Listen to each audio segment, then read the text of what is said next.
প্রিয় দর্শক, আজ হলো ১৬ই ভাদ্র অর্থাৎ ২রা সেপ্টেম্বর সোমবার। আজকের দিনেই পালিত হচ্ছে বছরের এক অন্যতম অমাবস্যা, কৌশিকী অমাবস্যা। এই অমাবস্যা ভাদ্র মাসে পালিত হয়ে থাকে, তাই একে ভাদ্র অমাবস্যা বা আলোক অমাবস্যাও বলা হয়। আজকের দিনে যদি কোনো ব্যক্তি মা তারা অর্থাৎ মা কালীর উদ্দেশ্যে পূজা দিতে পারেন, তাহলে তার জীবন থেকে সমস্ত বাধা বিপত্তি, সমস্ত ভয় দুশ্চিন্তা দূর হয়ে যায়। তবে আপনারা নিশ্চয়ই জানেন, মা কালীর পূজার পরে অবশ্যই এই কৌশিকী অমাবস্যার ব্রতকথাটি আজ একবার হলেও শ্রবণ করতে হয়, তবেই এই ব্রতের পূর্ণ ফল লাভ করা যায়। আর যারা কোনো কারণে আজ ব্রত রাখতে পারছেন না, তারাও যদি এই ব্রতকথা শোনেন, এই ব্রতের পূর্ণের ফল অনেকাংশেই লাভ করতে পারবেন।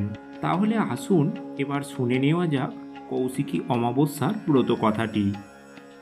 একদা দেবর্ষি নারদ একবার পরিভ্রমণ করতে করতে যমালয়ে উপস্থিত হলেন, কিন্তু সেখানের প্রচণ্ড অন্ধকারে তিনি দিশেহারা হয়ে ভয় পেতে লাগলেন এবং তিনি সেখানে উপস্থিত ভয়ঙ্কর বৈতরণী নদী ও সেখানে উপস্থিত প্রেতেদের উপর যমকিঙ্করদের যে নরকীয় অত্যাচারের দৃশ্য দেখে তিনি শিউরে উঠলেন। তখন তিনি এই নরক যন্ত্রণা ও গভীর অন্ধকারের হাত থেকে মুক্তির পথ জানতে তিনি ব্রহ্মার কাছে উপস্থিত হলেন। সেখানে এসে তিনি ভগবান ব্রহ্মার কাছে সমস্ত কিছু ব্যক্ত করলেন।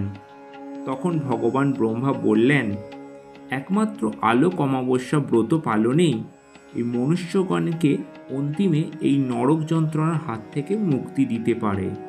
যে নারী এই ব্রত পালন করে থাকেন, শুধু তিনিই নন, তার স্বামী, সন্তান, শ্বশুরকুল, পিতৃকুল, এমনকি ভৃত্যগণেরাও যমলোকের এই অন্ধকার ভোগ থেকে রক্ষা পেয়ে থাকে। এই আলোক অমাবস্যার ব্রত ভাদ্র মাসের অমাবস্যার শুভক্ষণে শুরু করে একটানা ৬ বছর পালন করতে হয়। এই ভাদ্র মাসের অমাবস্যাকে তারানিশি বলেও অভিহিত করা হয়ে থাকে। দশম মহাবিদ্যার দ্বিতীয় দেবী হলেন এই তারামা।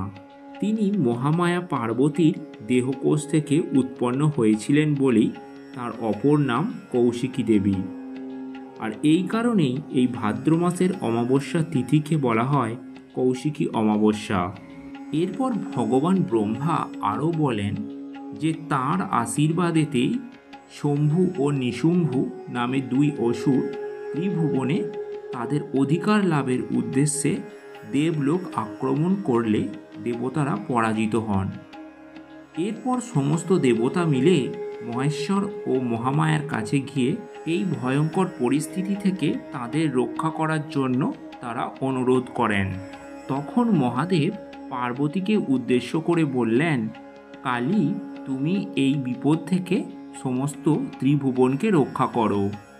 মহাদেব সাধারণত আড়ালেতেই পার্বতীকে কালী বলে ডাকতেন, কারণ পূর্বে যখন মাতা সতী তার পিতা দক্ষ রাজার যজ্ঞে আগুনের মধ্যে আত্মাহুতি দিয়েছিলেন, তাই পরজন্মে পার্বতী হয়ে যখন তিনি আসেন, তখন তার সমস্ত দেহের রং কালো ছিল। এই গৌর বর্ণের জন্যই পার্বতীকে গৌরী বলেও ডাকা হয়ে থাকে। কিন্তু মহাদেব এই পার্বতীকে একান্তেই শুধুমাত্র কালী বলে ডাকতেন। কিন্তু এবারে সকলের সম্মুখে কালী বলে ডাকায় দেবী খুবই ক্রোধান্বিত হলেন।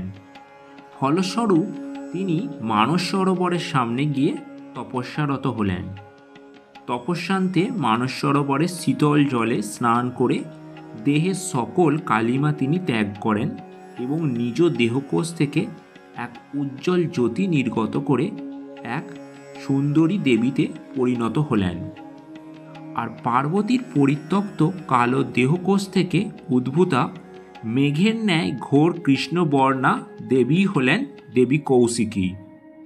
আর এই ভাদ্র মাসের অমাবস্যাতেই দেবী কৌশিকী ওই দুরাচার শম্ভু ও নিশুম্ভকে হত্যা করে ত্রিভুবনকে রক্ষা করেছিলেন এবং এক শুভ শক্তির উদয় হয় এই আজকের দিনেই।